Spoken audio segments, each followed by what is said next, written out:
How to start a conversation with a customer in retail. Are you wondering, how do I break the ice, as it were? Well, I'm going to cover that today. Are you worried a bit? Maybe your boss has said, if you don't sell better, you're going to be gone. I think I have the answer for you. And are you looking for the secret to how to get people to open up not what they need, but what they want in your retail store?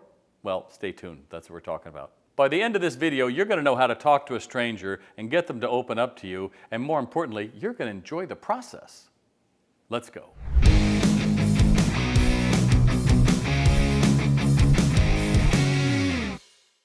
You know, I was in a store that you probably know very well, and if you follow me, you probably saw the video I did, thousands of people did, about when I walked into this wonderful, beautiful store looking for an item, and after 15 minutes, nobody could say a word to me.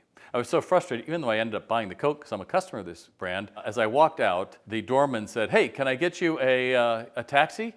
And that's when it hit me, and I said, "Yes, hold on." And I made a video, and I said, it's unbelievable to me that here I am buying an expensive top coat in the greatest city in the world, and the only person that can talk to me is the guard at the front door. And he was pleasant and wonderful. And I said, what is it that's wrong that you can't train your crew how to talk to a stranger? And at the end of the day, it's everywhere right now. We have people who are mute. And I'm a conductor. I got my degree in conducting. I'm head of chorus at an orchestra. I retired many years ago and I couldn't be the retail doc at the same time. But I still consider myself as giving people voice lessons. Because let's face it, the more that we use a device, the less we talk to somebody. And even then, when you're talking to Siri or you're dictating, that's not the same. There's no nuance. You're not looking at somebody's face or their posture or anything. And so a lot of people just don't know how to talk to them. And by the way, before I get too far, the landmark book, How to Win Friends and Influence People by Dale Carnegie, is where everybody points back to. It started there. And the big idea is, we want to hear more than talk. You know, the old thing, we have 2 ears to listen and only 1 to talk. That was my, great grandma. But it's still true that people really only want to talk about who? Themselves. So if you understand that, then really what you're doing is inviting them to channel that inner conversationalist, like they're talking to a friend over coffee at a coffee house. That's what we're going for. So the approach that you have has got to be realizing your body posture. You know, you're walking up to me like this, like, yeah, what are you doing here? That's not going to be so good. If you're just so, it's just so hard and you're, hi, let me know if you can help. And you have to lean in like, I'm sorry, what? That's not going to work because they're going to be, what's wrong with that person? And if you're over the top, hey, it's Bob Phibbs, the retail doc, that's fine if I'm on a stage, but if I'm in a store, that would scare the life out of people. So being able to balance what the level of your voice is really important. What's your intent? Is your intent to truly help and talk to someone, or is it to, I waited on him. Yeah, I said hi. That's not what we want, right? You're just curious about this person.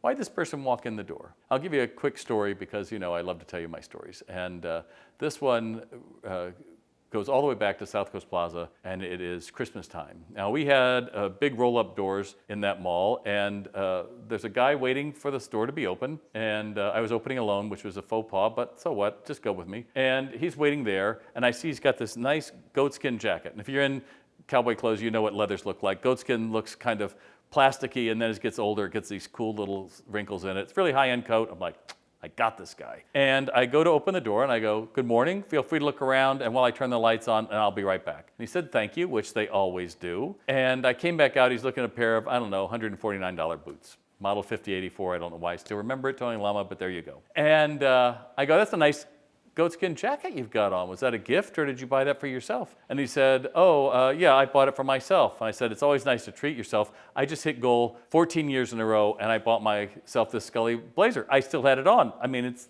a true story here, kids. And I said, I was celebrating that. What are you celebrating? And he said, well, the book that I wrote just got optioned for a movie. Have you ever heard of The Hunt for Red October? My name is Tom Clancy. And I was like, okay. Tom paid cash. And by the way, he didn't buy 20 Lama 5084s. He bought a pair of $350 lizard skin boots. Do you ever think I would have known that guy was standing there? If you ever seen a picture of Tom, he's the most average looking guy you can imagine. He's not, is it Jack Clancy? He's the hero of the movie. He's not that guy. And what I ended up realizing was that if I hadn't taken that moment, I would have lost a loyal customer because I moved around a lot and he would come up and find me at the other stores that I would be in Southern California, and I became his store, because he was pretty popular in the 80s, right? He had a lot of really great movies, and I became his buddy in Boots. That's what I want for you. And that only starts from being curious. How do I get this guy to talk to me? How do I get this woman to talk to me? And don't be one of these people, well, Bob, what are we supposed to do when they're on the phone? I mean, I try, and they're like, what? I mean, I hate this. It's like, don't give me these. And if you're managing employees that they want to give you that stuff back, you say, great, tell me what have you been doing? Again, ask with questions. Well, they just don't want to talk to me. Then don't talk to them. But don't bring your nasty attitude of how you want to shop, which is being alone and bitter, onto the sales floor. Because I'll tell you, that's not a fun place to work. I think it's Ulta that had an experiment in Europe. They have two colors of plastic baskets. One is black and one is red. And on the display unit, it says black means you don't want to talk to, and red means you're open to it. And people are like, oh, isn't this amazing? It should have happened all over the world. And I'm like, so just tell me, when I come into your store, maybe I don't want to talk to you, so I might not want any help. But what happens when I'm over there trying to figure out a reciprocating saw, and I'm holding the wrong basket, black? Are they going to come over and talk to me? Probably not. We do that mentally. We decide, oh, I want them to talk to me or not. Here's the thing, you can break that really easily. Just take interest in them.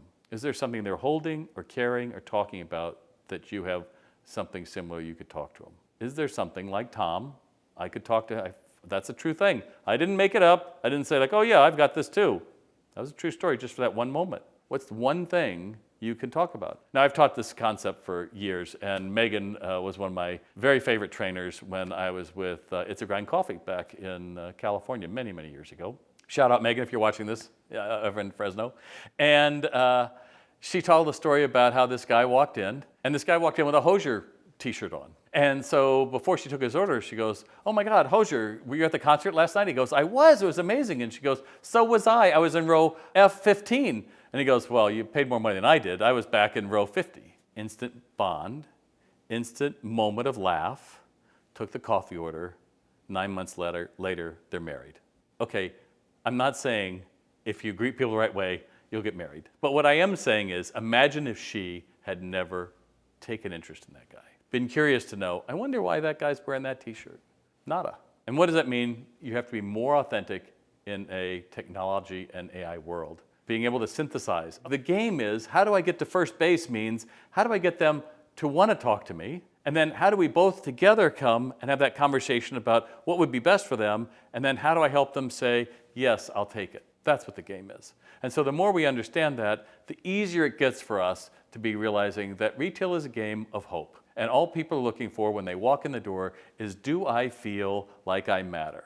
People who feel they matter buy. And if you're a manager, that means you've got to make sure that your crew feels that they matter, because they'll only do it to your customers if they feel they matter. Does that make sense? So yeah, we have to worry about KPIs and how do we convert and all of those, but at the end of the day, how do you make somebody feel they matter? And when you do that, then you understand that the opening of a conversation isn't just the opening to be able to sell something, it might be life-changing.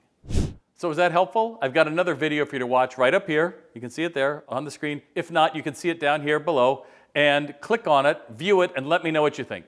Retail Doc out.